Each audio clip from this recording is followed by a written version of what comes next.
dos incisos o dos aclaraciones antes de arrancar. Una, la bibliografía que yo les seleccioné, que como les decían recién, si alguien no la recibió, le escriba a la Facu Libre para que se la manden. En esa bibliografía están casi todos los textos que estamos trabajando y vamos a seguir trabajando de manera central. En el momento que ustedes quieran algún texto que no esté en esa bibliografía, solo tienen que escribirme y yo se lo reenvío. Quiero decir, en la bibliografía sobre todo está la parte literaria. Les hice dos carpetas, en una hay cuentos y en la otra hay novelas. No está todo el aparato filosófico que estamos utilizando para pensar esto, para reflexionar en torno de todo esto. Entonces, no lo incluí básicamente por no abrumar y porque me parece que si a alguno le interesa especialmente, eso, me escribe y yo se lo mando. Todo, como mi manera de leer, es la digitalización. Es un programa de voz, un lector de pantalla que está en la compu, que verbaliza todo lo que aparece en la pantalla. Cualquier texto que yo cite, precisamente por esa razón, es porque lo tengo digital, está digitalizado o sé cómo localizarlo digitalmente. Por tanto, en el momento que ustedes se interesen o quieran profundizar y no lo tengan a mano, no lo tengan disponible sobre alguno de los textos que veamos acá, qué sé yo, Los anormales de Foucault, por ejemplo, o el artículo que hablábamos ayer sobre monstruos, yo les decía, donde el desodorante era el centinela de la civilización, de Alonso Miranda.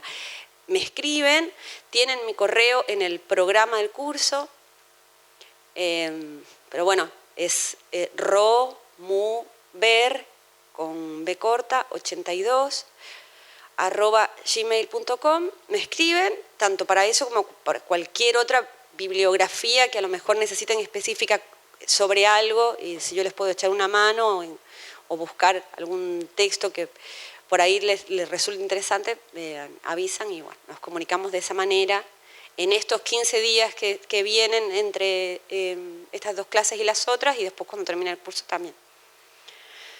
Segunda cuestión, ayer yo les dije que tenía para recomendarles 3 películas y no les dije la tercera.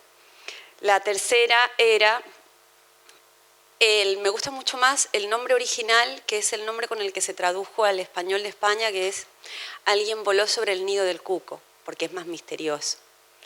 Pero acá se tradujo con un nombre más literal, más concreto y que da mucho más cuenta de lo que se trata la película, que es Atrapados sin salida. ¿La vieron? Bueno, si no la vieron, vayan y véanla hoy. Es un clásico del cine de Jack Nicholson.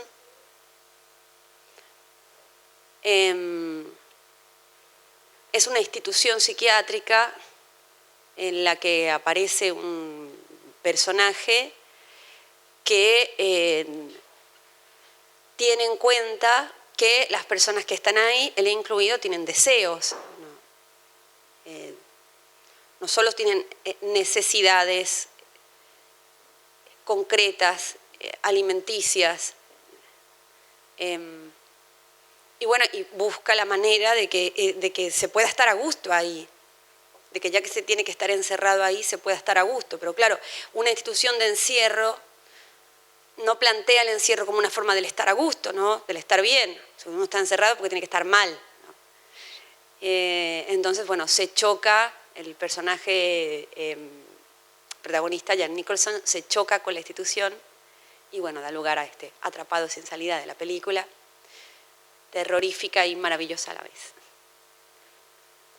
Bueno, ayer hablamos un poco de filosofía, mucho de filosofía y un poco de literatura. La idea a partir de ahora es seguir hablando de filosofía, por supuesto, porque es como el sostén, el sustento, pero hablar mucho más de literatura. Entramos en la literatura en relación con la infancia, hablamos de la literatura para Bataille, cuando decía que es la infancia por fin recuperada, y entramos en el viaje habíamos hablado del soldadito de plomo, el viaje como una característica general de la literatura, particular de la literatura infantil y especialmente subrayada en la literatura infantil clásica. Hablamos de clásica desde el principio de la historia de la literatura hasta el siglo XIX, principios del XX, donde empezaría la literatura contemporánea, la literatura infantil contemporánea. Al final de la clase me hicieron una pregunta muy interesante, me pareció que daba para profundizar en eso, que era si Andersen, cuando escribe El soldadito de plomo, tiene en cuenta esta característica del viaje del héroe, en la que cuando el viaje, la conclusión del viaje implica la reincorporación, la reinserción en la sociedad del protagonista. Entonces, bueno, el viaje iniciático, como les decía, es una característica de la literatura de todos los tiempos y se empezó a estudiar mucho a partir de los discípulos de Freud, Jung y compañía, que empezaron a pensar el inconsciente de los pueblos, el inconsciente de las distintas culturas, lo que se llamó el inconsciente colectivo. El inconsciente colectivo y por lo tanto el imaginario colectivo. Es decir, formas de concebir construcciones culturales comunes a una determinada comunidad, que según ellos pensaron e investigaron, se repiten a lo largo de los tiempos y en las distintas culturas del mundo. Hay un libro hermoso al respecto de todo esto de Joseph Campbell, que a la vez es discípulo de Jung, que se llama El héroe de las mil caras. El héroe siempre es parecido, tiene mil caras porque aparece de la misma manera en mil culturas distintas, ¿no? O sea, se presenta con mil apariencias. Pero el arquetipo, otra palabra muy junguiana, muy de toda esta corriente, el arquetipo es siempre el mismo. El héroe, en tanto héroe, tiene que realizar un viaje. Ese viaje puede ser muy largo, puede ser corto, puede ser un viaje hacia afuera o puede ser un viaje interior, puede ser a un mundo de fantasía, puede ser a una geografía registrada en los mapas de la Tierra. Y este viaje se denomina viaje iniciático. El viaje iniciático suele tener 3 etapas marcadas o muy diferenciadas entre sí. La primera sería la etapa de separación. Pasa algo por lo que el héroe tiene que separarse de su mundo, de su confortabilidad, de su hogar. Si no se separase de su hogar, de su punto de tranquilidad, no existiría el conflicto, no existiría la posibilidad de la aventura, no habría desvío, volviendo a ayer, no habría anomalía, no habría posibilidad de error, no habría vértigo, entonces no habría literatura, ¿no? Alguien que vive de manera confortable y tranquila desde el principio de su vida hasta el final, cumpliendo siempre lo que se espera de él, de ella. Es difícil que se convierta en personaje literario o que nos seduzca en tanto personaje literario, ¿no? Entonces, lo primero que ocurre es la separación. Después, en el camino está la transición, o sea, todas las peripecias, que hubiera dicho Aristóteles, todo lo que le va pasando para terminar en la reincorporación, para terminar volviendo. Piensen en un ejemplo que siempre se pone, el ejemplo de la Odisea, ¿no? Ulises sale de su casa de Ítaca, vive 20 años, después, o sea, primero está en la guerra y después todas las peripecias que sufre antes de poder reincorporarse a su tierra, mucho más sabio y más viejo también, ¿no? Y vuelve a Ítaca y termina el viaje iniciático. Ahora bien, cuando los rusos, a principios del siglo XX, empezaron a pensar muchas cosas, ¿no? En la misma época en la que se produce la Revolución Rusa, los rusos que quieren ir al meollo de la cuestión, cómo funcionan las cosas, cómo están hechas las cosas, pensando también que solo sabiendo cómo están hechas las cosas se pueden modificar, se preguntan qué hace que la literatura sea literatura, qué hace que un texto sea literatura y no otra cosa. ¿En qué se diferencia un cuento de un manual de instrucciones de la aspiradora? Digamos, ¿en qué consiste lo que hace que un texto literario sea literario? Lo que ellos llaman la literariedad, lo que hace que la literatura sea literatura y no otra cosa. Y para eso estudian fundamentalmente los cuentos tradicionales de su folclore, los cuentos que están en la base, digamos, en la raíz de la expresión de su pueblo. Y ahí tenemos un libro muy interesante que es La morfología del cuento, de Vladimir Prop, donde él llega a la conclusión de que lo fundamental que ocurre en todos los cuentos, para que el cuento se produzca, lean esto en relación con el viaje iniciático de los junguianos, es que un personaje sufra una mutilación o una carencia. Para que un personaje se pueda convertir en protagonista, tiene que perder algo o tiene que carecer de algo. En ese sentido, la discapacidad, que tiene que ver con la carencia, con la falta, bueno, con todo lo que decíamos ayer, está muy encastrada en la propia construcción del héroe en tanto héroe, del protagonista en tanto protagonista, ¿no? Vamos al caso del soldadito de plomo, que decíamos ayer. Entonces, el soldadito de plomo no tiene, carece de una pierna, ¿no? El patito feo carece de la belleza necesaria como para ser, o sea, carece de lo común, de aquello que lo podría vincular al resto de su bandada, no se dice, porque patos no tienen manada, tienen bandada, ¿no? Bueno, de su familia.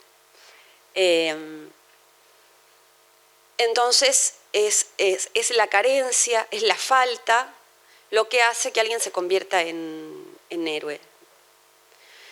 A través de ese viaje iniciático, tendrá que probar si puede, digamos, ser una persona, bueno, una persona o un ser integrado en la sociedad o no. En esto siempre hay como un punto de rebeldía.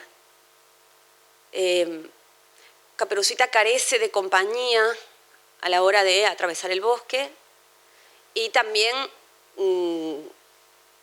carece del sentido del miedo, ¿no? Pero hay una rebelión contra una infracción del mandato de la mamá, de cuando la mamá le dice, no, cuando atravieses el bosque no hables con extraños. Ella infringe ese mandato y por eso se convierte en personaje protagonista. Porque, y ahí está la rebeldía de la que hablábamos ayer como característica necesaria de la literatura, va en contra del deber ser, va en contra de lo que se espera de ella. Cuando alguien va en contra de lo que se espera de él, ahí aparece el viaje iniciático y en muchísimos casos está representado por un bosque, por el bosque oscuro. El bosque oscuro es una de las arquetipos del estar perdido entre lo que uno quiere ser y lo que se espera de uno. O sea, todos atravesamos bosques oscuros, ¿no? Todos los días, a veces más, a veces menos, pero es como la gran lucha. la gran lucha que los cuentos tradicionales la ven muy clara y lo ponen muy en primer plano. Hay una frase de Joseph Campbell que a mí me gusta mucho, que dice: los sueños son mitos privados, los mitos son sueños públicos, sueño de una sociedad, ¿no? Los mitos, que es un mito, un sueño público. Entonces, si tu mito privado, tu sueño personal, coincide con el del resto de tu sociedad, todo irá bien. Pero si no coincide, te espera una larga aventura en el bosque oscuro. Hay un caso en una peli que por ahí vieron, donde esto se ve extremadamente claro, que es The Village, el bosque o la aldea. ¿La vieron? Bueno, ahí tienen un bosque en sentido totalmente literal, que dentro de la aldea que esa sociedad forma, no es oscuro, pero que más allá de esa aldea sí. Qué casualidad, o casualidad, que el personaje que atraviesa, que se rebela contra su sociedad, cuyo mito privado, su sueño, no coincide con el del resto de su sociedad, sea una chica ciega, ¿no?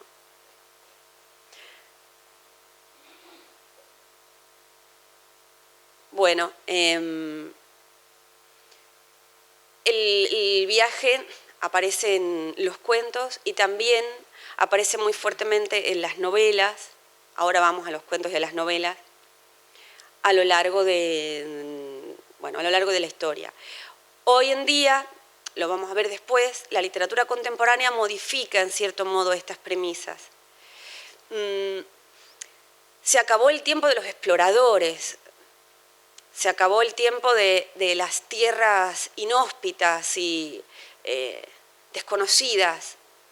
Hasta si quieren, se acabó el tiempo de los bosques oscuros porque ya los talaron, digamos.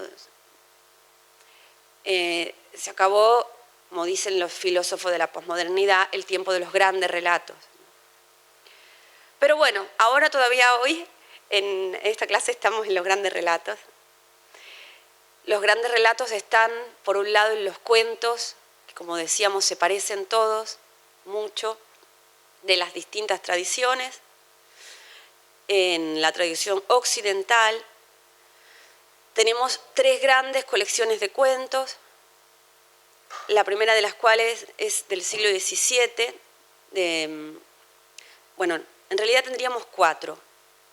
La primera gran colección de cuentos de la literatura occidental europea, por supuesto, es Las Mil y una Noches. Es un libro muy antiguo, anónimo, que recopila cuentos árabes y que entra después en Europa, pero no es de origen europeo. Por eso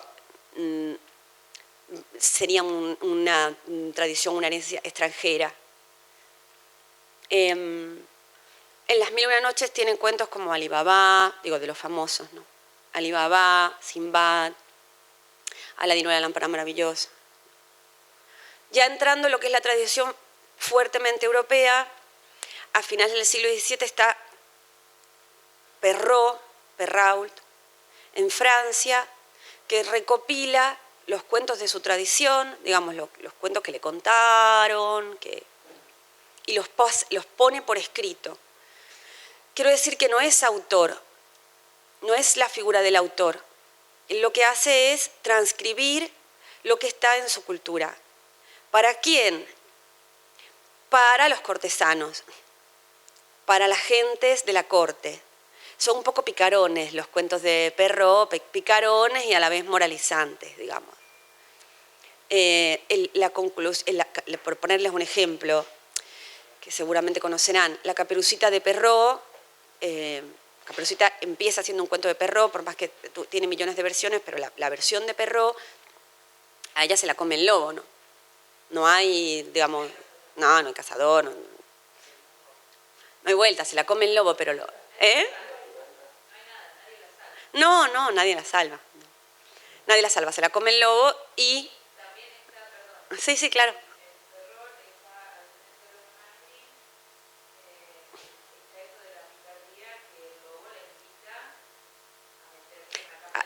Claro, a eso iban, a eso iban. Siempre está esta picardía morbosa y después está la moraleja. Los cuentos de Perrault terminan con una moraleja que sí es creación de Perrault, si es algo que se le ocurre a él, ¿no? Y termina diciendo, tengan cuidado, jovencitas, con quién se meten en la cama. Esa es la conclusión. No escribe para chicos. No hay una idea de infancia todavía, que es una construcción muy decimonónica, como un lugar donde operen las grandes disciplinas, la psicología, la psicopedagogía, la didáctica. No hay una construcción social, no se encarga el Estado, en tanto Estado, de la infancia. Entonces los cuentos no tienen como destinatario fundamental a los niños, también tienen a los niños, pero como de rebote, como parte de la sociedad, ¿no? Los cuentos son necesarios para que se construya un sistema de valores, para que haya distensión, para que haya comunicación entre las personas, pero no necesariamente para los niños. Entonces no hay un destinatario infantil específico, como tampoco lo hay en los primeros cuentos de los Grimm. Después de Perrault, la segunda colección fundamental es la de los Grimm, principio del siglo XIX, Prusia, lo que hoy vendría a ser Alemania, en plena invasión napoleónica, en pleno surgimiento de los nacionalismos, es decir, de una búsqueda de dónde está la identidad nacional, qué constituye a una nación. La geografía exactamente no, porque está cambiando todo el tiempo, hay guerras, de hecho, ahora está invadido por Napoleón. No. Tiene que haber otra cosa que diga qué cosa sea una nación. Esa otra cosa, de hecho, es la que en Argentina pasó, es la que permite que después se constituya geográfica y políticamente la nación, pero hay algo previo, la identidad nacional, la construcción de la identidad nacional. Una preocupación muy del siglo XIX y muy del romanticismo. Entonces los hermanos Grimm, que eran filólogos, piensan que esa construcción de la identidad nacional está en el folclore, está en el folclore de su gente, ¿no? Entonces van, escuchan a la gente en las aldeas, escuchan lo que les cuentan y después transcriben esos cuentos. En esos cuentos, en principio, tampoco tienen un destinatario claramente infantil. Pero después ya estamos en el siglo XIX, entonces ya empiezan esto que decíamos, las ciencias, la construcción científica Entonces hay como un utilitarismo, un mayor triunfo de estos cuentos para los niños que para los adultos. Entonces después empiezan a publicar los Grimm como sus colecciones, sus distintos volúmenes, como cuentos de la infancia y del hogar. Fíjense, ¿no? El hogar. El hogar, en español tiene dos acepciones. El hogar es el fuego, la chimenea, en torno a la que se sienta la familia, y es también la casa, ¿no? El lugar del que uno, decíamos antes, tiene que irse para poder vivir una aventura, pero al que se aspira a volver también. Por último, tercero de los tres grandes, tenemos a Andersen, ya segunda mitad del siglo XIX, Dinamarca, pero a Andersen ya le agarra la vuelta al mecanismo. O sea, ya pasamos por Perrault, ya pasamos por Grimm. Andersen sí escribe fundamentalmente para chicos, si bien no necesariamente, pero sí tiene a los chicos, digamos, en su horizonte, y sí es autor. Es el primer gran autor de la literatura infantil. Por eso, el Nobel chiquito, como se dice, el premio, digamos, más importante de literatura infantil y juvenil, es el Andersen. Cuentos de Andersen que todos conocemos, ayer hablamos de uno, El soldadito de plomo, Patito Feo, hablamos de dos, Sirenita, Las zapatillas rojas.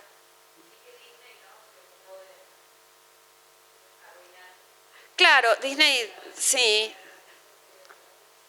Todos, ¿no? Claro. La Bella Durmiente es de Perrault, después hay una versión de Grimm, que también la tomó. El Blancanieves y los 7 enanitos es de Grimm.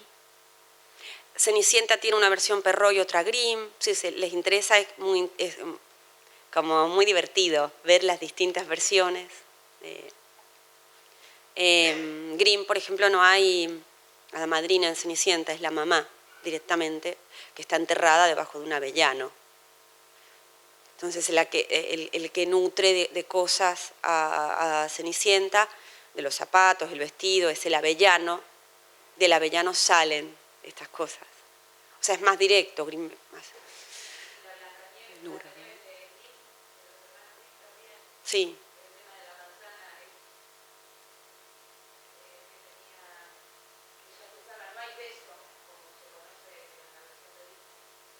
No, es por un traqueteo de la caja, ¿no? Por una caída. Miren acá el desvío. Sí, en la versión original, en Grimm, cuando se están llevando la caja de cristal con la chica muerta, ahí. Claro, el príncipe quería llevársela, y ustedes recuerden, que lo habíamos hablado ayer, que los enanitos no tienen deseo. Entonces, claro, no se la pueden quedar si son enanitos. Se la lleva el príncipe, que para algo un señor príncipe, y cuando la caja está, la están cargando, ¿no? En la caja, entonces hay un paje que tropieza y como un tambaleo, y en ese tambaleo, ¡ah!, ya escupe el pedazo de manzana que tenía en la garganta y vuelve a la vida. Entonces no estaba muerta, descubrimos ahí, sino que estaba cataléptica, ¿no? Bien, Andersen es, ayer a la persona que me preguntó le comentaba un poco, es un personaje muy, muy torturado, con mucha preocupación a lo largo de su vida y de su escritura por la diferencia,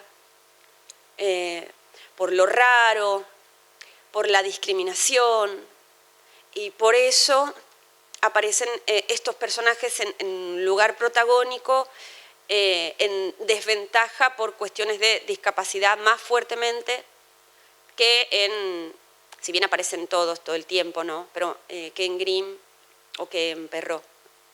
Acá nombrábamos La Sirenita. Bueno, arranquemos por La Sirenita entonces. ¿Leyeron La Sirenita de Andersen? Bueno, no la lean un día en el que no encuentren sentido a la vida, porque es letal, es letal. Yo creo que es uno de los casos donde Disney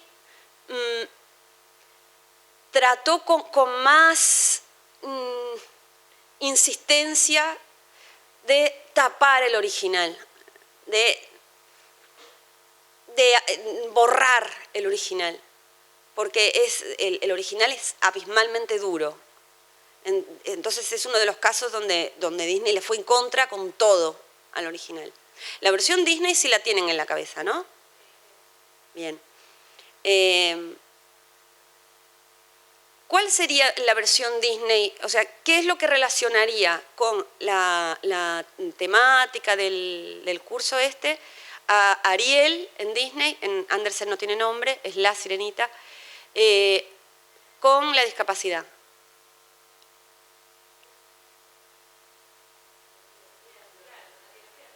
Una, son dos. Eso, dos. No tiene piernas, tiene otra cosa. Miren acá como hablamos de la falta, de que es difícil no pensar desde la falta. No tenemos lenguaje casi. Claro, no tiene piernas, pero tiene otra cosa, tiene cola. Ella decide cambiar la cola por unas piernas, y eso le cuesta, el precio es también volver a perder algo. No solo la sustitución, sino perder algo, que en este caso es la voz, y quedar muda. En Disney, esta mudez no le impide conseguir el amor del príncipe. En Andersen sí. En Andersen sí. En Andersen el hecho de no poder hablar no le permite deshacer el malentendido de que el príncipe crea que fue otra quien lo salvó del naufragio. Cuando ella lo lleva, como en Disney, hasta la orilla, en el momento que aparece gente, ella se tiene que ir y la primera persona que él ve es a otra chica. Entonces, él considera que es esa otra chica la que lo ha salvado. Por más que ella cambia, en el caso de la versión de Andersen, a ella le dicen que siempre va a sentir como cuchillos en las piernas, que el cambiar la cola por las piernas le va a producir un gran dolor. Aún así acepta. Cuando ella sube a la superficie, esa otra chica de la que el príncipe vio cuando fue rescatado del naufragio no está. Está de viaje. O sea, ni siquiera está la otra chica. Pero aún así ella no consigue ganarse el amor del príncipe, no. Es muda. A ver, le falta algo, ¿no? El príncipe no la ve como mujer. El gran dolor de la sirenita. Pero eso es Andersen, ¿eh? Muy grande Andersen. Esto no estaba en Perrault y en Grimm. El dolor de ella porque no la ve como mujer, no hay manera. Por más que hizo todo para ser una mujer como se supone que tiene que ser una mujer que no tiene cola, tiene piernas. Pero no, porque no habla, ¿no? Es muy hermosa, pero... Llega la otra chica, vuelve del viaje, y bueno, la sirenita, ahora vamos a Lita, es como una... No sé cómo decirle, no sé si decir un animalito, porque tampoco sería justo, como una amiga. Una amiga. Esto como esta cosa de lo amigo, desasexuado, ¿no? Es una amiga. Y tan amiga es que la invitan al barco donde festejan su noche de bodas. Como amiga de la pareja. Porque, bueno, es re dulce, ¿viste? Le tienen re cariño. Es así está en Andersen. Y hay un momento en el que las hermanas suben a la superficie y le dicen, un poco son la voz de la conciencia, no de la conciencia, no sé si del deseo de ella o de la angustia de ella, le dicen, loca, matalo, porque, a ver, te hicieron mierda, ¿entendés? O sea, agarra un puñal, ahora que están dormidos los dos, y matalos. Y está a punto ella de hacer eso. Porque la verdad que su vida sí que ya no tiene más sentido. Está a punto de agarrar el puñal y... Bueno, de hecho la agarra, ¿no? Dice, no, ya está, o sea, ya terminó. Mejor me mato yo. Y se mata ella. Lo que pasa que su manera se tira por la borda, ¿no? Del barco. No muere. Ahí hay una cuestión final también bastante engorrosa, que es la pregunta por si la sirenita tiene o no tiene alma. Porque, a ver, una persona no es, y un animal medio que tampoco. Vieron que es un monstruo. Hablamos ayer de lo que no entra en una taxonomía. No es incorregible, porque no se sabría qué corregir y qué no. Es un monstruo, ¿no? Y, a ver, no tiene alma, pero de pronto aparecen unos seres que son las hijas del aire, que le dicen que si está, y acá la reincorporación a la sociedad del viaje iniciático, si está, me parece que dicen 100 años, pero puede ser que sea peor y que sean más. Si está 100 años vagando, tratando de aliviar con una pequeña brisa de aire o sufriendo por la gente que lo pasa mal, a los 100 años va a conseguir un alma inmortal. bueno, ahí termina. En esa especie de purgatorio termina la versión Andersen. Habla de cosas muy distintas, ¿no? Entonces, Andersen a Disney. Habla de una discapacidad que discapacita. Que impide la consecución del deseo. Una diferencia que impide la consecución del deseo. Hay una denuncia muy fuerte de Andersen en ese sentido. En La Sirenita, y fíjense que es una estructura similar en El Soldadito de Plomo. Claro. Hablando de Sirenita, soldadito, enanitos, esta cuestión del diminutivo, ¿no? Como una forma de deserotización, ¿no? Como una forma de desasexuar, superproteger, paternalizar. Patito teníamos. Es algo característico, por eso, es algo característico de la infancia. Esto sería como un rulo mayor, es como una infantilización de la infancia. Pero digo que los enanitos no eran nenes, eran hombres. No lo eran por el hito. Blancanieves y los 7 enanos, pero helitos, y bueno, ¿viste? Son seres adorables. Hay un personaje muy interesante en los últimos tiempos, en nuestro imaginario colectivo, bueno, no en el de todos, pero que por ahí en alguno de ustedes sí, un personaje que no es en ningún modo enanito, sino enano. Cierta serie.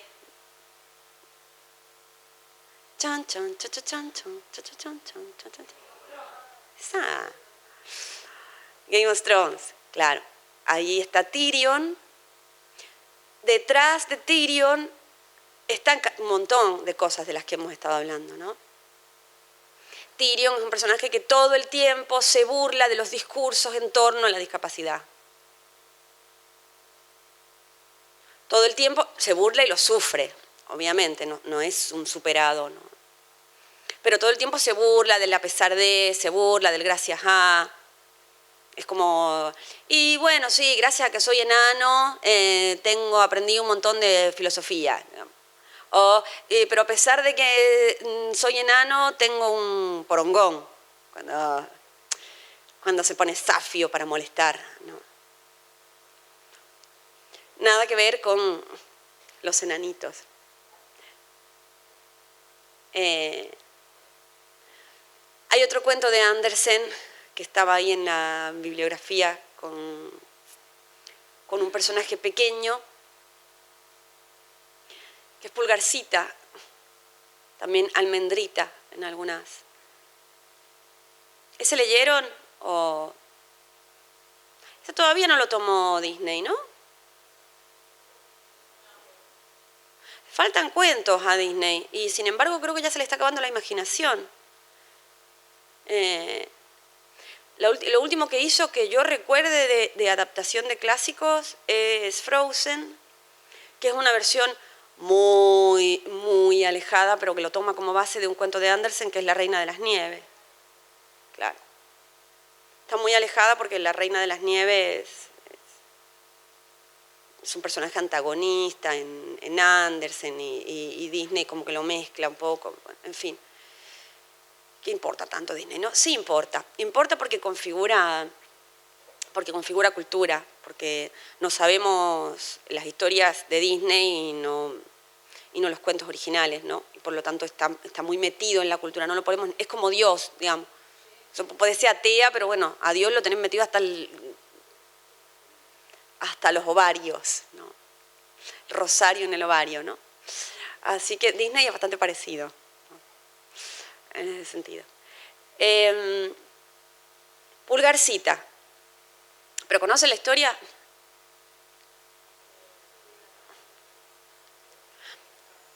Bueno, es una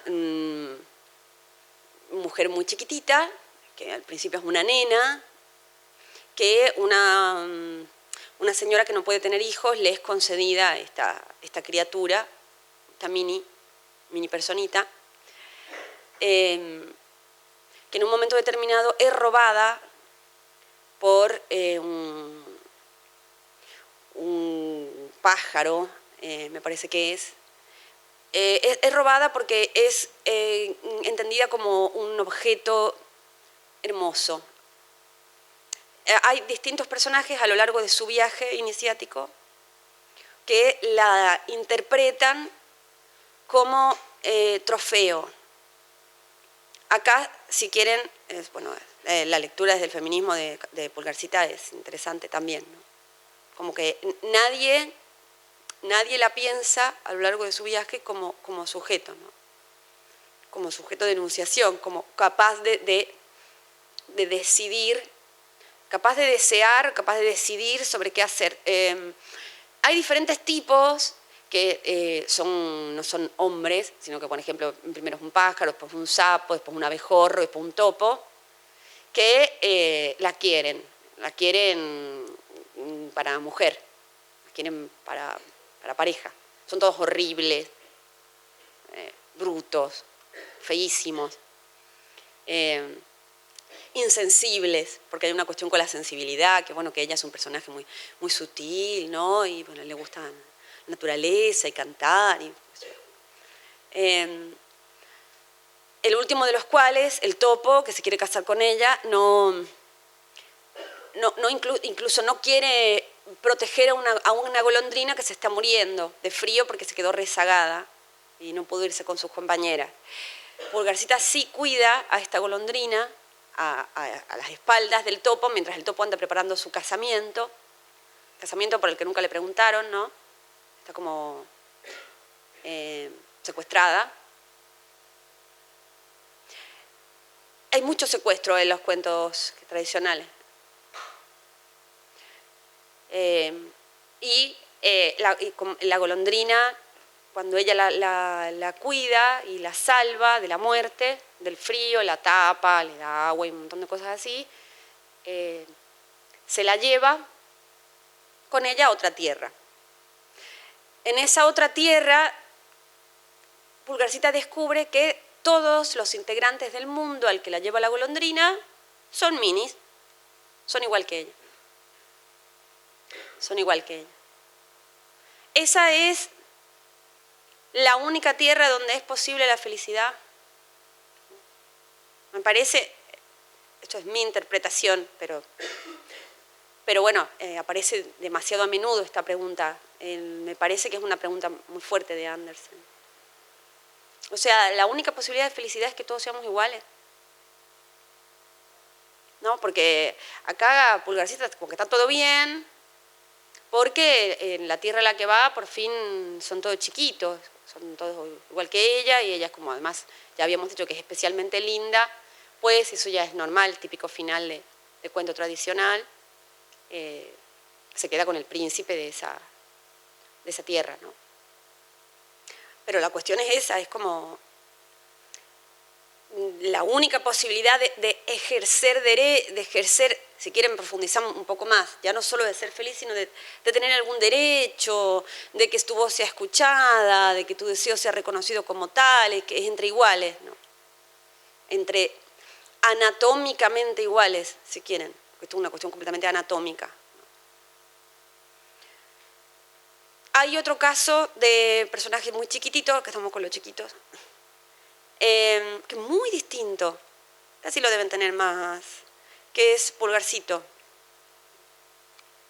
Esta Pulgarcita y el macho Pulgarcito. Es macho, así que las cosas no son tan complicadas. Puede ser más sujeto. Tendrá una discapacidad de tamaño, pero es macho, ¿no? Pulgarcito, ¿recuerdan? Si todo personaje, decía Propp, todo viaje iniciático, toda aventura, toda posibilidad de que haya una narración es empieza a partir de una mutilación o una carencia. ¿Qué pierde Pulgarcito? ¿Se acuerdan? ¿Dónde arranca el conflicto de la historia?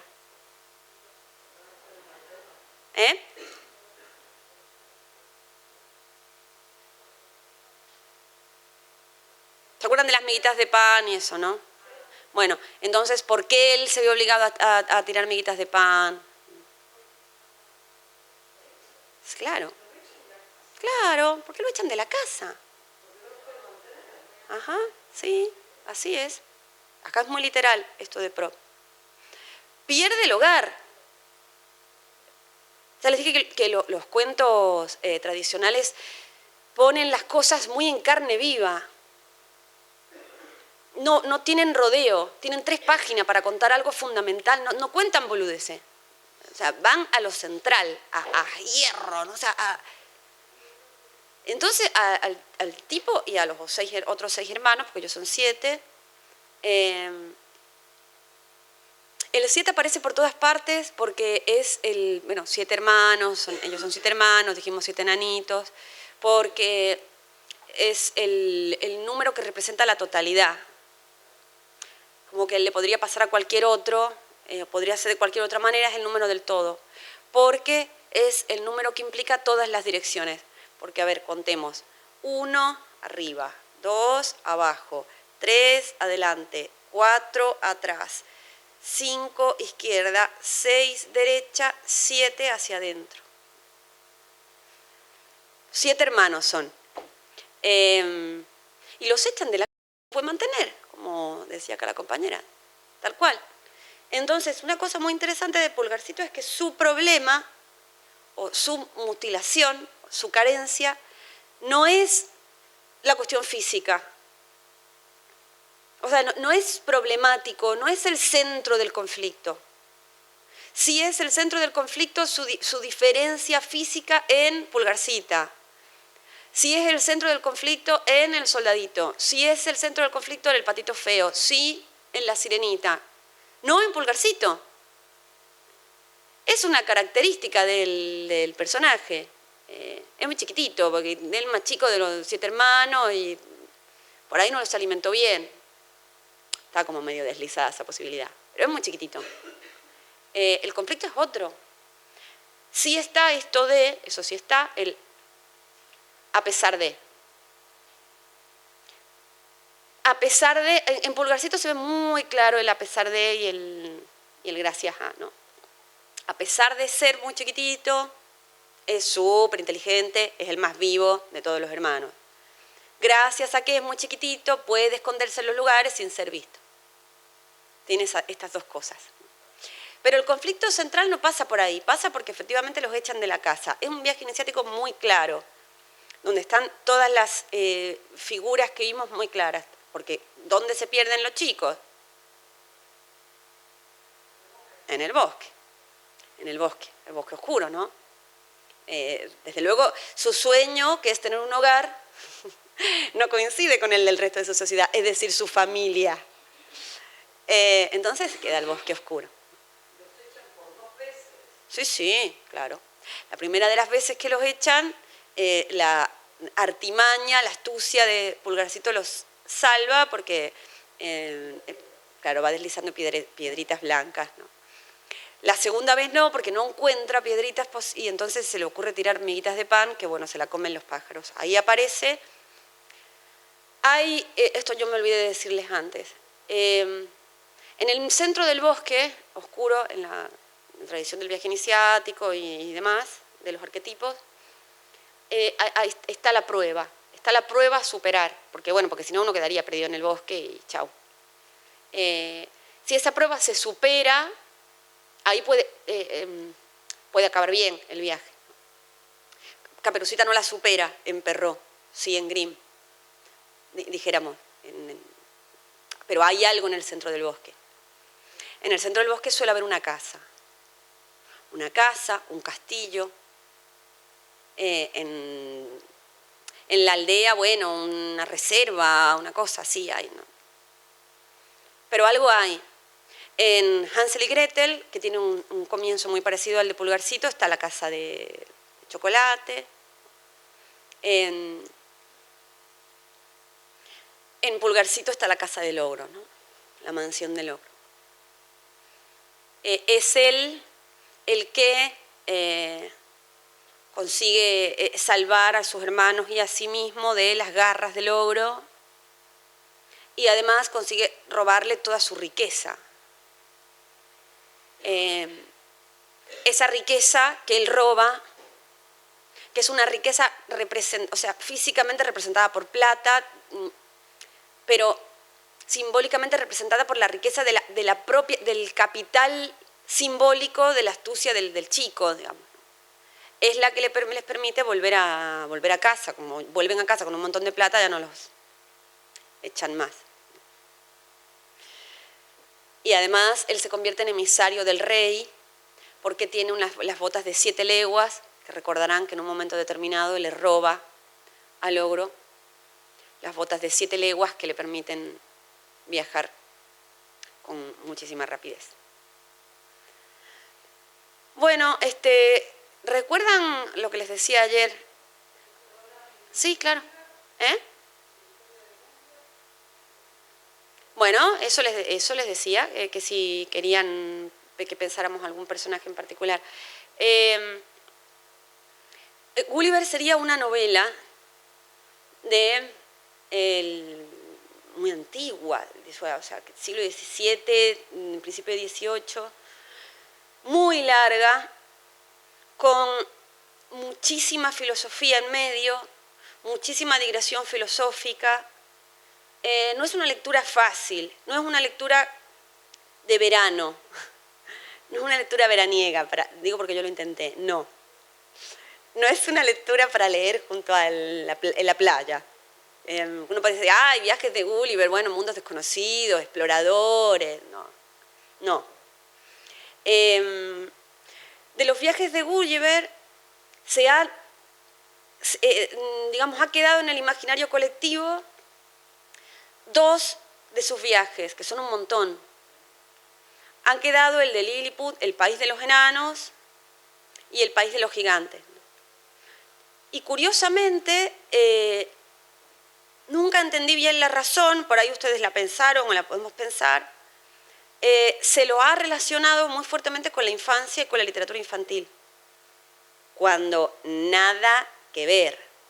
O sea, Swift, pero si Swift tiene un artículo divertidísimo, que es una ironía, pero bueno, lo tiene, donde dice que para que las sociedades sobrevivan lo que hay que hacer es comerse a los niños. Que como nacen demasiados niños, en lugar de hacer un control de natalidad, lo que habría que hacer es comerse a los más pobres, por lo menos. Eso es una extraña proposición, me parece que se llama el artículo de Swift. Ya.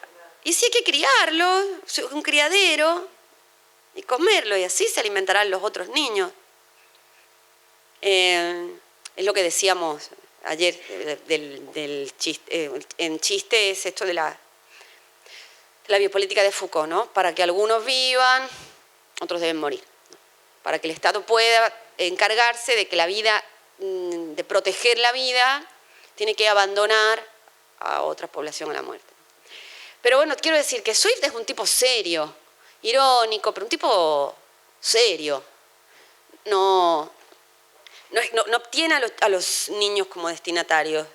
No quiero decir que la gente que tiene a los niños como destinatarios sea un chiste, o sea, un humorista, pero Swift es un filósofo sesudo. Sin embargo, es un texto muy representativo del imaginario de lo infantil. Yo tengo la sensación de que es,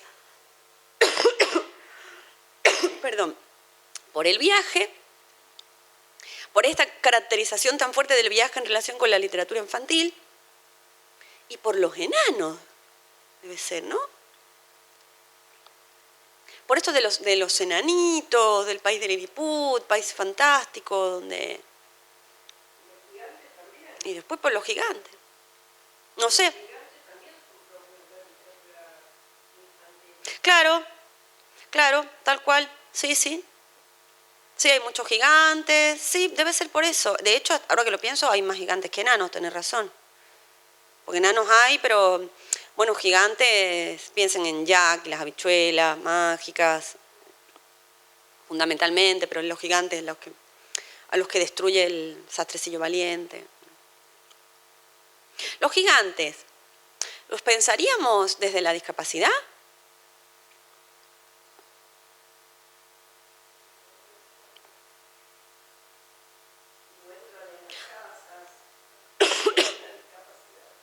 ¿Eh? Pero lo intentan. Esa sería la cuestión. ¿En los cuentos lo intentan?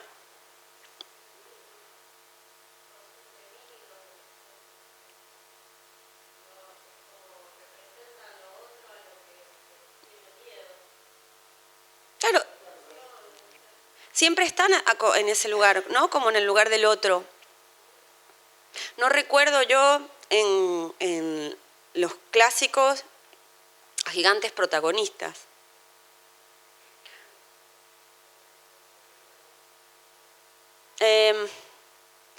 Hay uno, pero ya sería un cuento de autor, no estaría en la tradición. El gigante egoísta de Oscar Wilde. Ahí tendríamos un gigante en clave protagónica, digamos. Un gigante que es un gigante como sujeto. Y además como sujeto muy fuerte primero, tal cual. Miren, el caso del gigante egoísta de Wilde es muy interesante porque este gigante tiene una propiedad, posee un jardín espectacular, el mejor jardín de todos los tiempos. Pero no quiere que los niños jueguen ahí porque él es un resentido. O sea, se ve que lo discriminaron tanto a lo largo de la vida que quedó resentido, ¿no? Una interpretación, digamos, generosa. Porque la otra posibilidad sería muy chata y no quiero porque es egoísta. Bueno, pero ¿por qué es egoísta? Pues, bueno, este gigante tiene un jardín en el que no quieren que entren los niños hasta que se compadece de un nene en particular. Después este nene tiene todo esto como una especie de interpretación cristiana, muy rara en Wilde, pero ahí está, en la que este nene era el niño Jesús. Pero bueno, a partir de cruzarse con este nene, el gigante abre, digamos, su espacio a que los chicos jueguen y descubre algo así como que relacionarse con los chicos de manera generosa y no de manera hostil. Bueno, espero poder seguir hablando. ¿Tenemos algún otro personaje del que quieran hablar especialmente? Los gigantes, habíamos dicho, estábamos en los enanos y en los gigantes de Lilliput. Los enanos en Lilliput son una comunidad, ¿no? Una comunidad social, como cualquier otra. Digamos, ahí sí son sujetos de deseos, son todo, pero porque son un colectivo. El raro, ahí tenemos un ejemplo parecido al del País de los Ciegos de Wells, ¿no? Que decíamos ayer. El raro, el anómalo.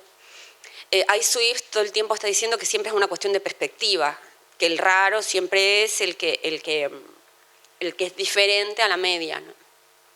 Primero Gulliver es diferente por grande y después en el País de los Gigantes es diferente por chico, ¿no?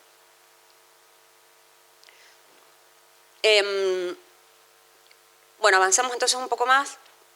Esto sería una muy sucinta panorámica de algunos personajes con diversidad funcional en los cuentos, pero después el siglo XIX es el siglo del surgimiento de la novela. No es que no haya novelas previas, pero como es el gran siglo de la novela. Y también el siglo de la novela de aventuras y de la novela para la infancia. Entonces aparecen novelas tan importantes para la historia de la literatura y de la humanidad como La Isla del Tesoro, como Alicia en el País de las Maravillas, y después, esto es ya siglo XX, pero es 1902, así que más o menos lo mismo, como Peter Pan. Nos detenemos, si quieren, en Peter Pan, y acá en Peter Pan tenemos, ¿qué personaje con alguna? Claro, tenemos al Capitán Garfio. Es curioso el asunto del Capitán Garfio porque la falta, la tara, la mutilación que él tiene es una herida de guerra. Eso quizá lo coloca en un lugar menos paternalista, menos infantilizado. Alguien me preguntaba el otro día, que me pareció súper interesante la reflexión, si hubiera sido distinto, si Garfio hubiese nacido así. Pero no, es una herida de guerra, es un trasunto en clave de literatura infantil de otro capitán al que también le falta algo como herida de guerra. ¿Quién sería? Uf, qué cuento terrible ese. No, Barba Azul es más un exceso, ¿no? Es un exceso de barba, es un cuento sobre el exceso, ¿no?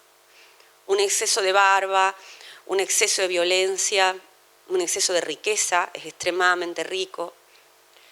Y bueno, un exceso de sexualidad también, ¿no?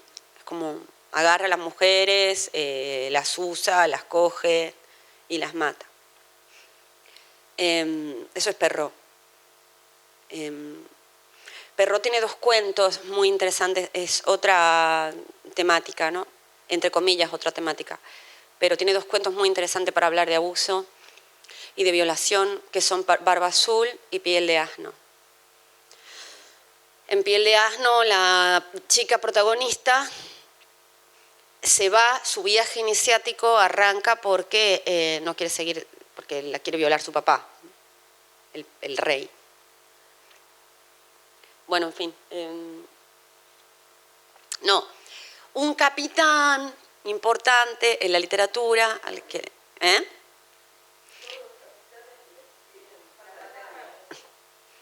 Sí, claro, es muy característico. El pirata está muy caracterizado por la falta, ¿no? Claro, por la pata de palo y por el ojo. Ese parche y esa pata de palo se entienden que son estigmas, pero son estigmas honorables porque son estigmas de guerra, ¿no?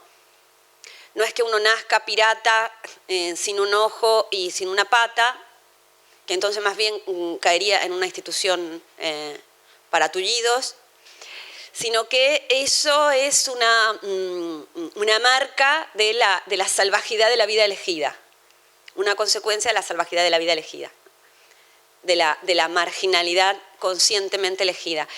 Pero hay un capitán famoso en la historia de la literatura al que le falta algo porque otro ser se lo quitó, se lo amputó, de la misma manera que a Garfio le come la mano el cocodrilo. Ahab. Ahab, ¿no?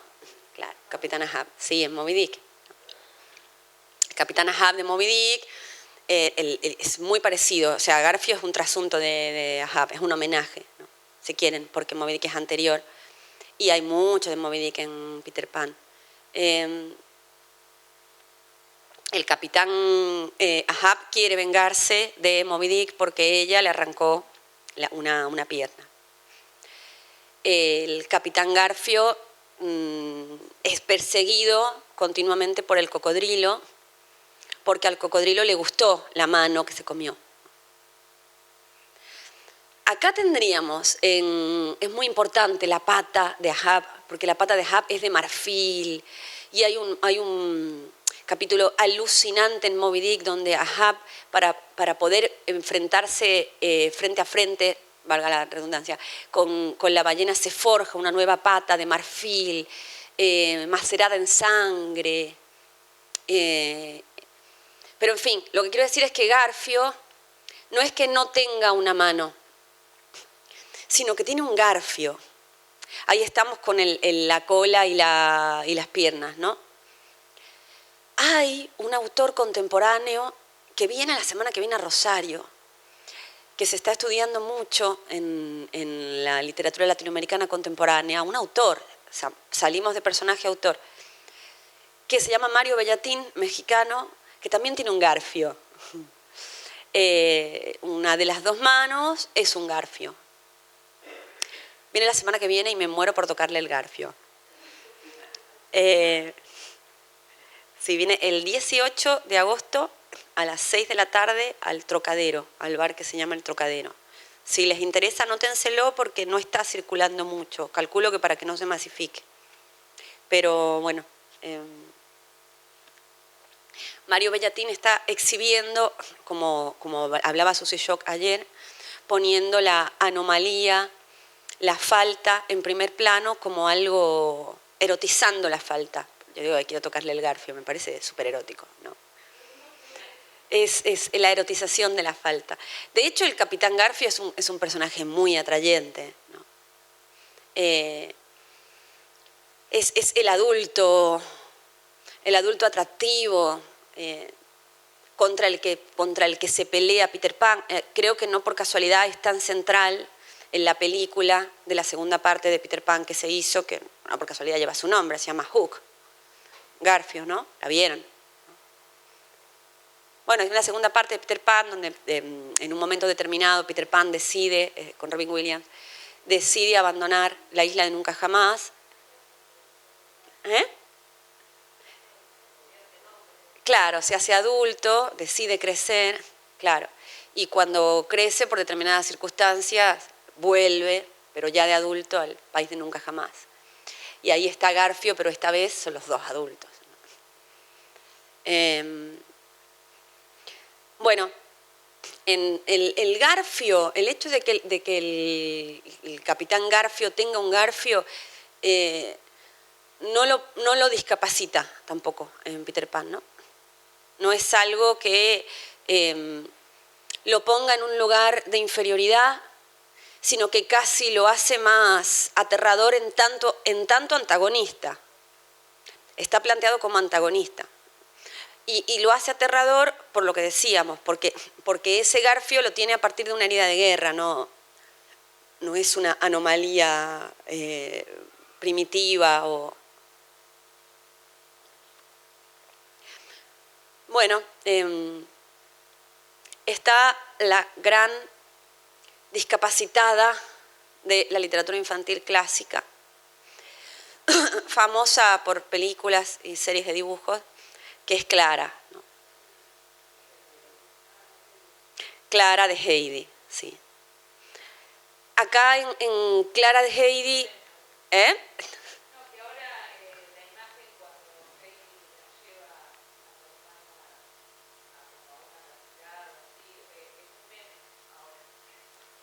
Ah, sí, mira qué divertido.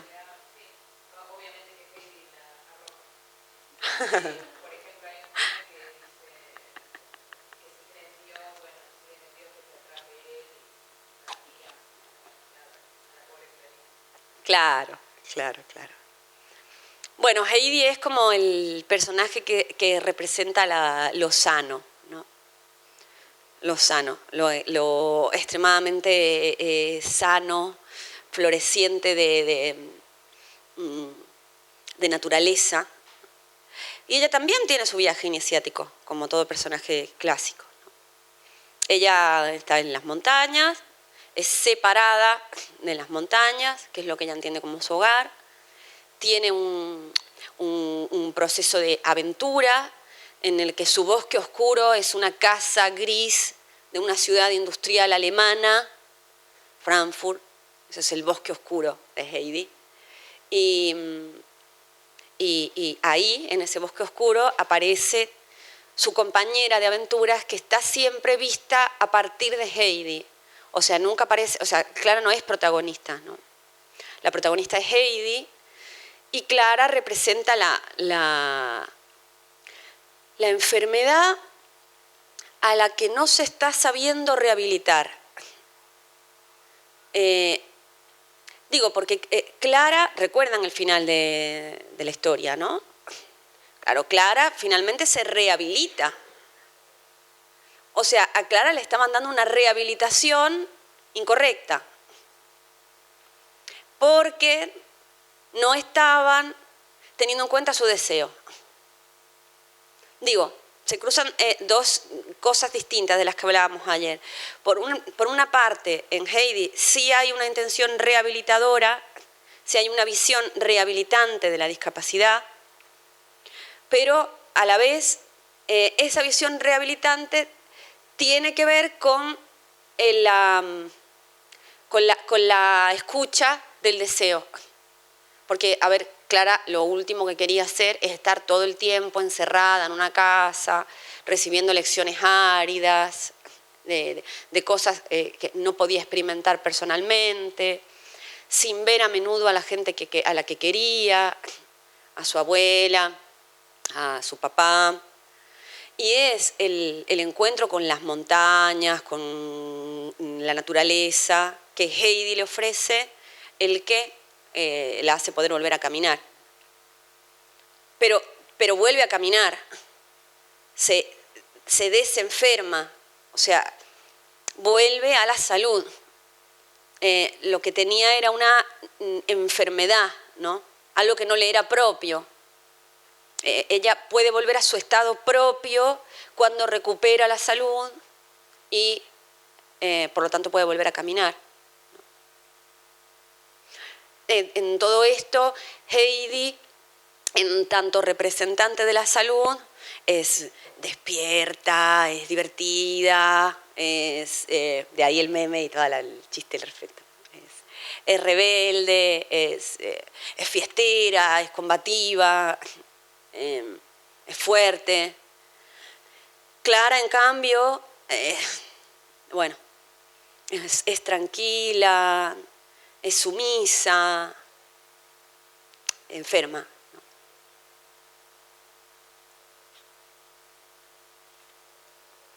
Bueno, ¿qué más casos tenemos? Tenemos el caso de inverso, que yo les planteaba en el programa como un caso inverso a Pulgarcita, que sería el caso de Pinocho.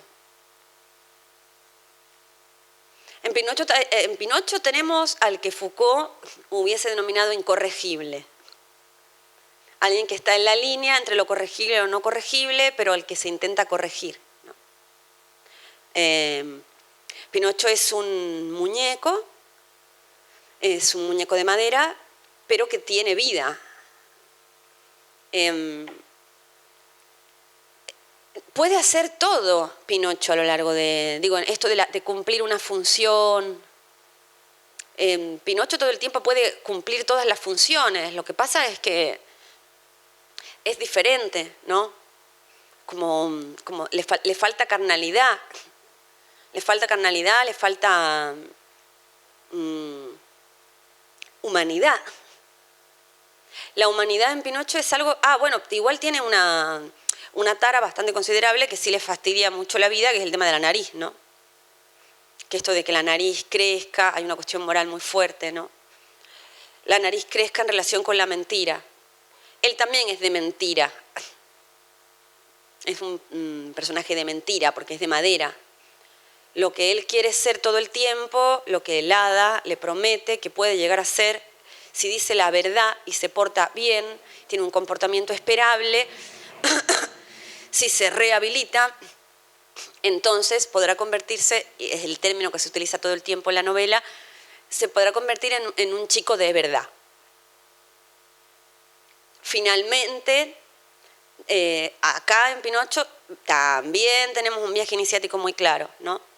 Él en un momento determinado tiene que ir a la escuela, vende la cartilla de escolar, con esa plata empiezan a pasarle cosas,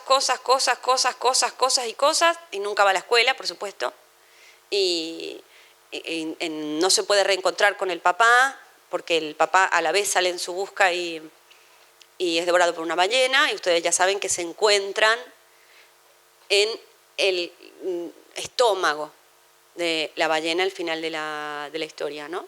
Porque por diferentes cuestiones a él en un momento determinado también se lo traga la misma ballena. Después de vivir toda esa aventura, que es la aventura que lo transforma, aventura significa etimológicamente las cosas que están por venir, que no sabemos qué son, pero que seguro implican una sorpresa, y solo la sorpresa nos cambia. Lo que esperamos, lo que no nos ofrece ninguna novedad, no supone ninguna posibilidad de modificación en cómo somos, en lo que pensamos sobre el mundo. Esta cosa que se dice siempre de viajar te abre la mente. Bueno, no es por el hecho de viajar, es por todo el encuentro con lo inesperado, con lo desconocido que supone el viaje, ¿no? Entonces, después de vivir todas estas aventuras, Pinocho queda transformado hasta poder finalmente ser convertido en un chico de verdad. Acá, ¿por qué digo que es el caso inverso de Pulgarcita? Porque en Pulgarcita está el que los demás sean como yo. La posibilidad de la felicidad está en que los demás sean como yo, en un mundo a la medida. El mundo a la medida es, en cuanto a proporción, que los demás sean como yo. En el caso de Pinocho sería ser yo como los demás. El que los demás sean como yo, de Pulgarcita, si se fijan, tiene mucho que ver con una forma muy tradicional también de tratar la discapacidad, que es con las instituciones específicas, ¿no? Es el que los demás sean como yo, digamos, el mundo ideal.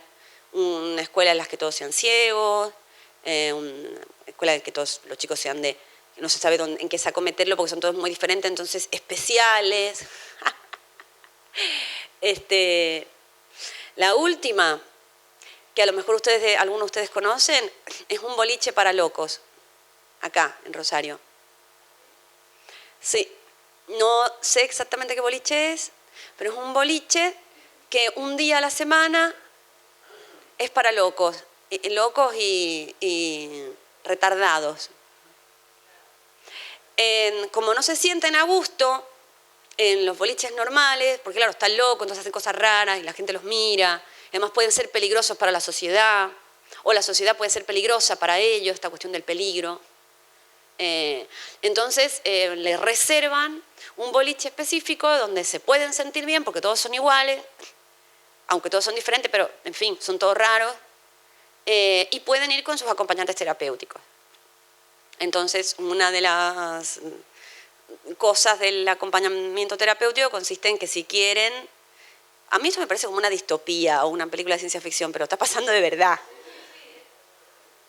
Y hay mucha gente que me lo está defendiendo, que me está diciendo que, y bueno, a ver, porque es fácil argumentar en contra de esto, es como, pero si no se pueden sentir a gusto en un boliche normal, porque nadie les va a dar bola, además, nadie les da bola. ¿A quién se van a levantar? ¿O quién se los va a levantar? ¿Quién va a aceptar de buen grado bailar con ellos o una copa? Si hacen cosas raras, una copa, pero si tranquilamente la copa te la escupen o te la tiran, ¿no? O sea, son imprevisibles. Es un encuentro con lo desconocido. Entonces, no sé yo tampoco por qué sería todo eso más domesticable si se los junta a todos, pero en fin, es Pulgarcita. La otra forma de la rehabilitación, la de Pinocho, es, bueno, aprender cómo comportarte en un mundo que por ahí no está adaptado o no está preparado para vos, pero bueno, del que tenés que participar porque es el que hay, es el que hay. La gente no es de madera, a ver, ubicate. Claro, normalizate. Esto el mundo en el que se está es como también una cosa, y si ese mundo se puede cambiar, yo tengo que cambiarlo yo. Es una cosa muy característica de la novela decimonónica. Esta de las perspectivas, por ejemplo, tenemos a Alicia, ¿no? Alicia que según come un tipo de bizcocho u otro, se agiganta, se empequeñece, se puede hacer más pequeña, más grande. Carol ahí como que todo el tiempo está jugando con las perspectivas infinitas que se pueden tener de las cosas. Por ejemplo, un flamenco puede ser un palo de croquet o de cricket. Puede haber una sonrisa sin gato. Las cosas de Lewis Carroll, ¿no? Y bueno, según la situación, podés ser muy pequeño para algo, pero muy grande para otra cosa. En Carroll no hay orden, no hay lógica. O sea, la lógica es el desarme de la lógica, ¿no? Justamente. Bueno, ¿alguna otra novela que quieran comentar de esta época?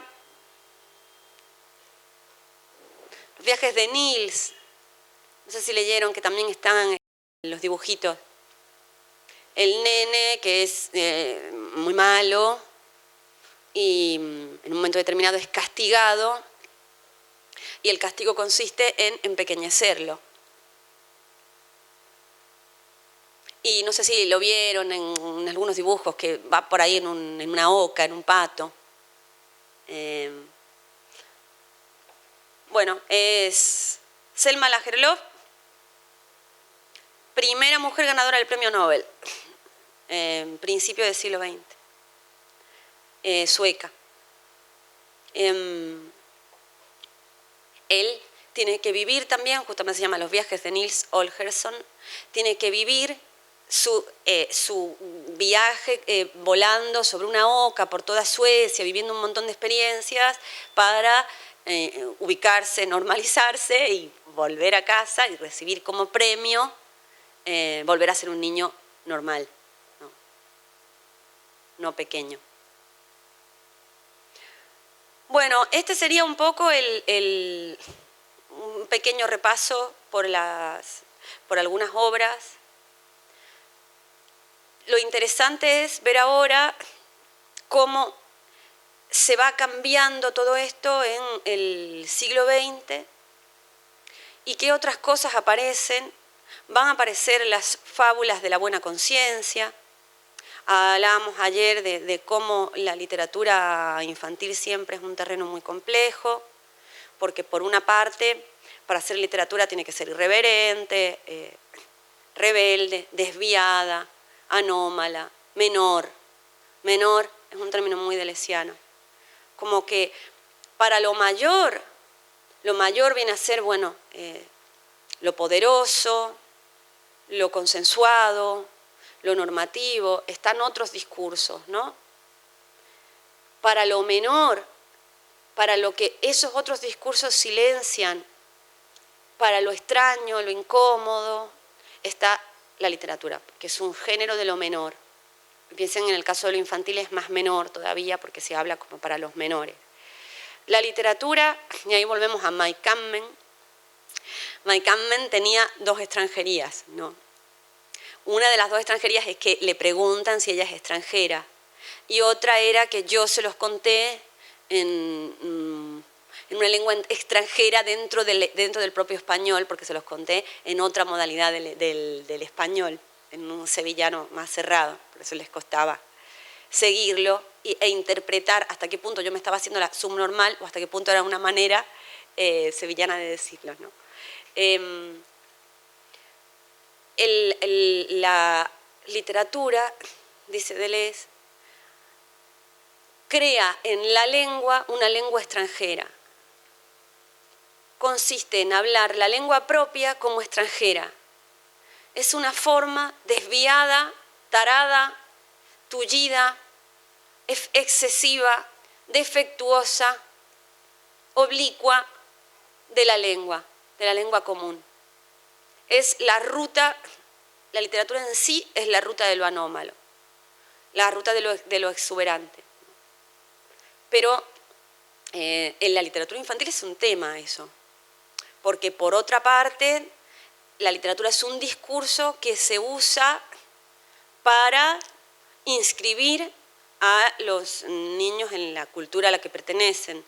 Entonces, ahí también está el carácter informativo, la cantidad de veces que se dice lo bueno que es que los niños lean para no tener falta de ortografía, para expresarse mejor, para tener mayor capacidad de concentración. Después, además, la lectura tiene como re mala prensa, ¿no? O sea, leer es como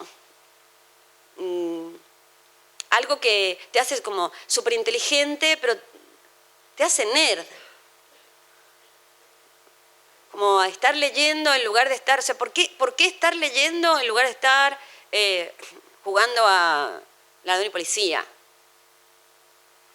O sea, no hay tampoco un desarme de esa mala prensa de la lectura. Y además, si se fijan, en la mayor parte del imaginario del cine y de la propia literatura siempre aparece así. Los nenes que leen son... o leen porque les hicieron bullying o porque leen les hacen bullying. Piensen en un caso muy concreto, La historia sin fin. Bastian Baltasar Box, de La historia sin fin. Personaje que es gordito y lee. No sabemos si lee porque es gordito o porque es gordito lee. Pero está esta cuestión de la mala prensa. Por supuesto son personajes premiados en los libros a los que les pasan grandes aventuras, grandes cosas, pero acá a lo que vamos, a la importancia de que nos quieran, de ser queridos, de que la sociedad en la que vivimos nos acepte, nos dé bola, nos considere gente piola, interesante, deseable, nos elija para su equipo en el recreo. No sé si leer va. Y si la escuela te dice que lo que tenés que hacer es leer, peor. Y sin embargo, la literatura es un patrimonio riquísimo y a muchos niños lectores nos ha ocasionado momentos fundamentales de la vida. No es fácil, no es fácil. Graciela Montes, en un artículo precioso, la escritora argentina Graciela Montes, en un artículo precioso a propósito de la lectura que se llama La gran ocasión, sobre la lectura en la escuela. Ella dice que por ahí el truco está en no dar de leer, no decir hay que leer esto, aquello, dar de leer, como alimentar, como un alimento que hay que dar, sino dar ocasión para que la lectura se produzca. O sea, que lo que se forme sea la ocasión, pero después el trabajo crítico, la producción de reflexión, incluso la propia resistencia ante el texto, la resistencia ante el poder del texto, o el poder ante cómo el texto se resiste, se apropia, ¿no? No sea una imposición. ¿Por qué digo esto de la imposición? Porque en el tratamiento específico de la discapacidad en muchos textos, a los que nos vamos a referir fundamentalmente a partir de la semana que viene, de la otra semana en verdad, hay una imposición de cómo hay que ver a la persona con discapacidad, cómo sería tratarla bien, cómo sería respetarla. Hay una intención de direccionalidad hacia el otro, donde el otro siempre es la persona con... No siempre, ahí vamos, no siempre. Una cosa interesante para pensar en qué hacer con estos textos. Podríamos preguntarnos, por ejemplo, ¿los personajes con discapacidad están marcados como el otro? ¿Son el otro o tienen un papel protagónico, digamos? Influyen de manera activa en la trama. no sé explicarlo bien, son los actantes, tienen ellos su propio viaje iniciático, por decir de alguna forma, o no, o es otro personaje el que tiene un viaje iniciático mediante el cual te explica a vos, porque lo aprende, cómo hay que relacionarse con la gente con algún tipo de discapacidad. Después, también otra cuestión sería si hay una intención inclusiva o si están tratados como gente rara, desconocida, como el otro, ¿no? Esto de las buenas intenciones, cómo aparecen las buenas intenciones, con qué finalidad. Entonces, lo que yo les propongo es que de todo el corpus que tenemos, elijamos ahora, me encantaría 15 días, me encantaría que si pueden lean lo más posible de todas las novelas contemporáneas que les propuse, porque hay de todo, pero al menos que cada uno de ustedes elija una para que en la próxima clase exponga un poco sobre esa novela, sobre estas cuestiones que nos están atravesando en esa novela en particular que elijan. O sea, que hagan un poco lo que yo hice con las de la literatura tradicional, de la literatura clásica, que cada uno de ustedes haga eso mismo en uno de los textos del corpus de la literatura contemporánea. ¿Cuántos son ahora para atribuir?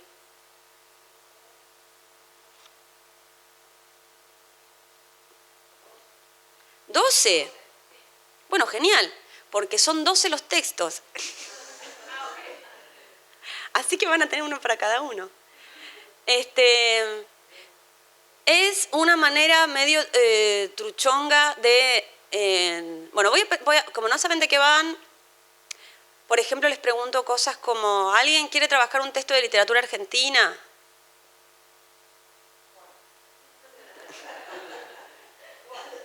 Bueno, si conocen los textos, si tienen el programa ahí, conocen los textos y quieren alguno en particular, vayan diciéndolo ya.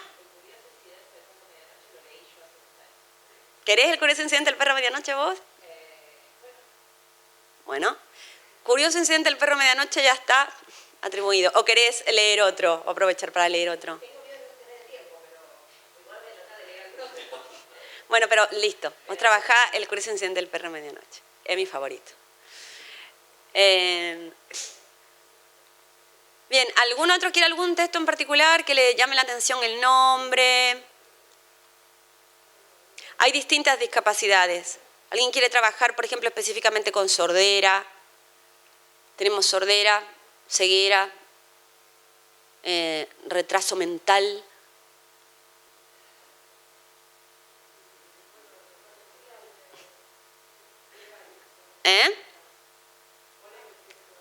Hay 3.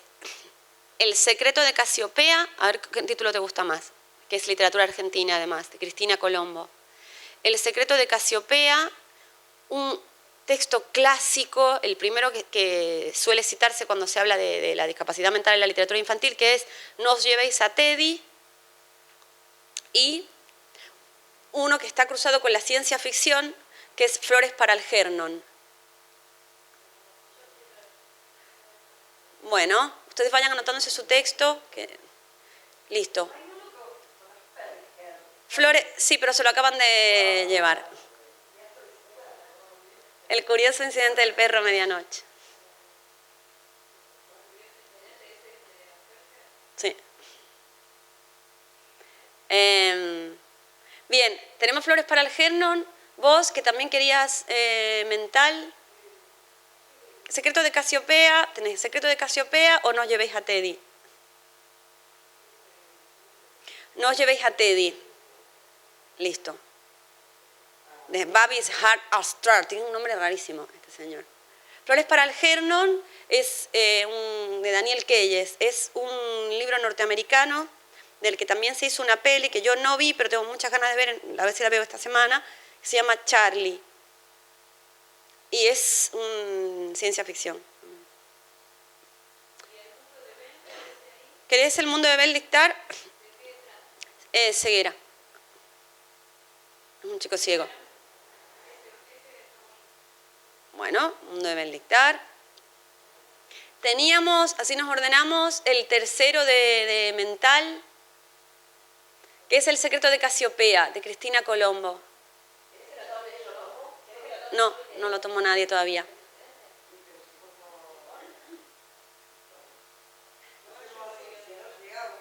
¿Eh?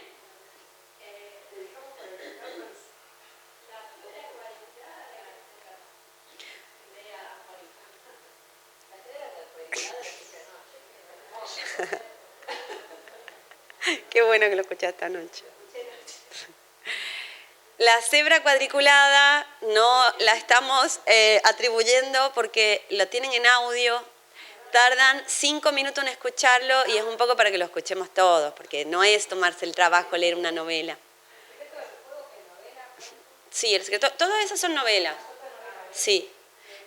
El secreto del fuego, a ver, no me digan que no hacen tiempo, son 15 días, es un curso sobre literatura.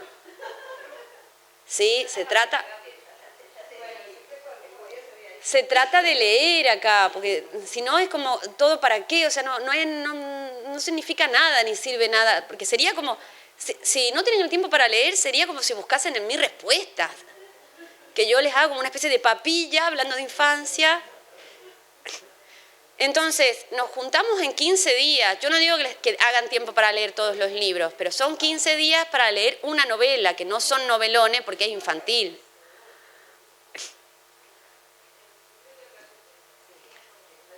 Secreto de Casiopea queda distribuido, entonces, bien. Curioso, no, perdón. El secreto del fuego, bien, es Henning Mankell. Henning Mankell es un autor generalmente de policial, en este caso no, y es sobre tullidez.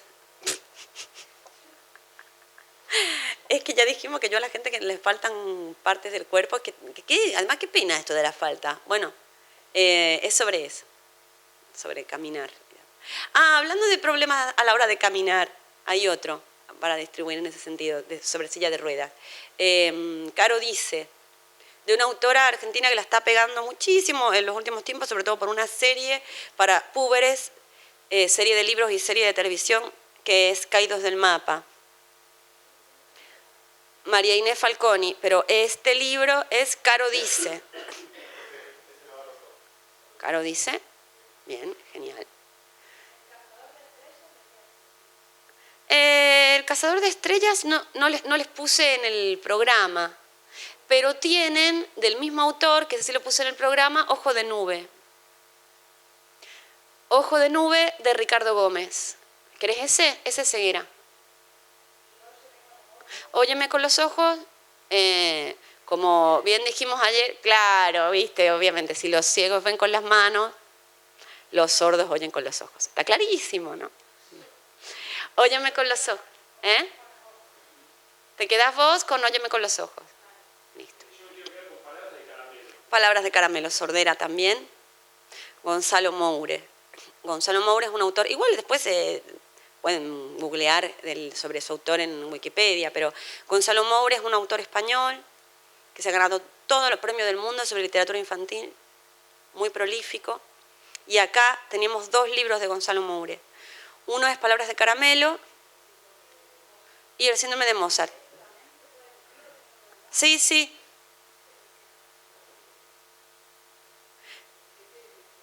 De un síndrome raro que es el síndrome de Williams. Estas discapacidades raras. Bueno. A ver, ¿alguien había dicho que quería el síndrome de Mozart antes de que ella cambiase? ¿O? Listo. Bien, bien. Vamos a ordenarnos. ¿Quién se queda entonces el síndrome de Mozart? Bien. Entonces ahora necesitamos a alguien que se quede con No llevéis a Teddy. No os llevéis a Teddy es el libro más tradicional dentro de la literatura contemporánea sobre retraso mental.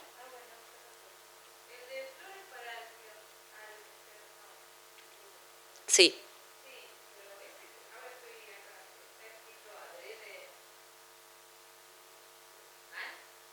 Sí. Así es.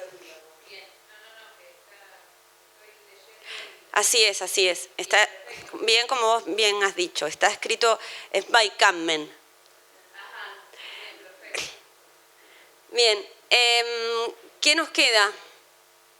¿Alguien está sin texto? Bien, nos queda... dos personas y los dos textos sobre ceguera que quedan. Mi mejor amigo...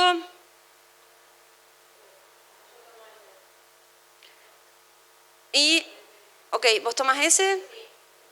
Y Ojo de Nube, al final no se quedó nadie con Ojo de Nube, ¿no? Ojo de Nube de Ricardo Gómez, que es el que yo les puse, un ciego supracapacitado. ¿Todo el mundo tiene claro su libro? Bueno, yo les propongo una exposición chiquita, digamos, que traigan una exposición sucinta.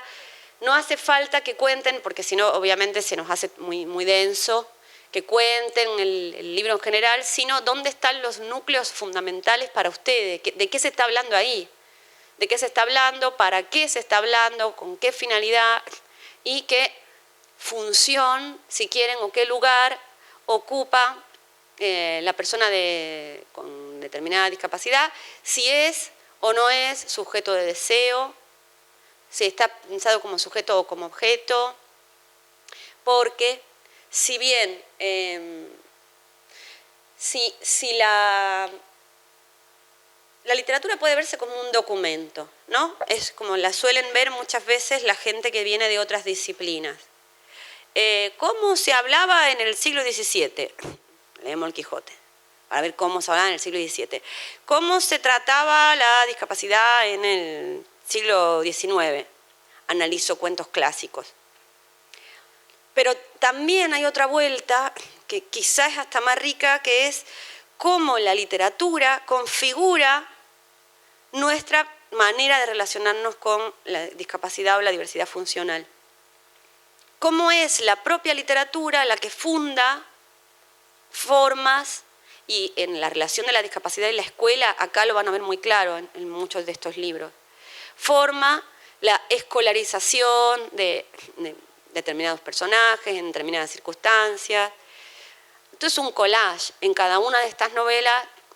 Por ejemplo, la escolaridad como una institución está muy clara en El mundo de Bell-Dictar, y también en No llevéis a Teddy.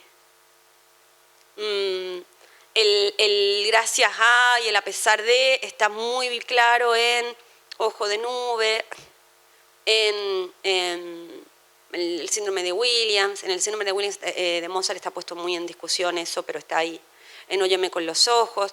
Digamos, en los distintos libros aparecen distintas problemáticas, pero bueno, también se van a encontrar otras, aparte de las que estuvimos pensando aquí, ¿no? Después, aparte de eso, tienen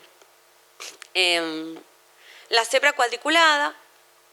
La cebra cuadriculada es un cuento de Maya Morozano. Maya Morozano es una autora rosarina que dio acá hace muy poquito, y que si les interesa en breve va a ser otro, un curso de escritura de textos para chicos, de textos infantiles. Y la única razón por la que no está el texto completo es que ese libro lo edité yo en la editorial El Salmón, de la que formo parte, y obviamente no está disponible en versión digital porque está a la venta. Entonces les cedí uno de los cuentos, que es La cebra cuadriculada. La semana que viene les traigo, pero la editorial El Salmón tiene como característica el publicar todos sus libros en soportes diferentes. En soporte tinta, que hay que decir soporte convencional, en soporte audio, y por eso yo les pasé el cuento en audiolibro, que le metemos algunos efectos especiales, y en soporte braille. Pero fíjense que hasta es difícil que la gente entienda que la tinta es un soporte. ¿Saben la cantidad de veces que me dicen en el libro? ¿Cuál de los 3 formatos querés? El libro. Yo me hago la tonta. Sí, ya, el libro, pero ¿en qué formato? A veces es largo. No, en formato papel, me dicen, ¿no? Digo, bueno, pero listo, descarto el audiolibro. ¿En papel, en tinta o en braille? ¿No? Esto de que la tinta sea un soporte, ¿no? Yo igual dentro de 15 días les voy a traer para que los vean, y hasta incluso por si los quieren adquirir. Claro, pero les traigo igualmente y seguimos hablando un poco, cuando entremos en la última parte de esto, que sería, bueno, la aplicación, lo físico, la fisicalidad de las determinadas características, requerimientos, disposiciones de las distintas diversidades, de las distintas discapacidades, en fin. Entonces yo les traeré el libro de Maya, Los cuentemas del pez barbudo, que es el libro al que pertenece la cebra cuadriculada, en los 3 formatos para que lo vean, en tinta, en audio y en braille. Sí, claro que sí. Sí, porque justamente se pensó en que ningún formato fuese subsidiario del otro. Es la aplicación un poco de todo lo que estamos hablando acá, ¿no? Que no hay adaptación, no hay accesibilidad y no hay teoría inclusiva ni nada. Son 3 formas distintas e igualmente legítimas de relacionarse con un texto. Por lo tanto, ninguna es inferior a las otras 2. Si el libro en tinta está dibujado, el braille también.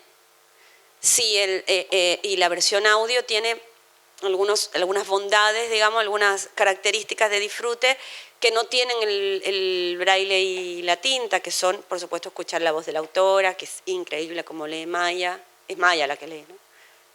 Los libros salen en las voces de sus autores. Escuchar la voz de ella, después tienen algunos pequeños efectos especiales de olas de mar, por ejemplo, y hay muchos casos en los que están chicos invitados a leer algunos de los poemas. Bueno, los vemos entonces el viernes de dentro de 2 semanas. Que disfruten, que aprovechen la lectura y seguimos la próxima.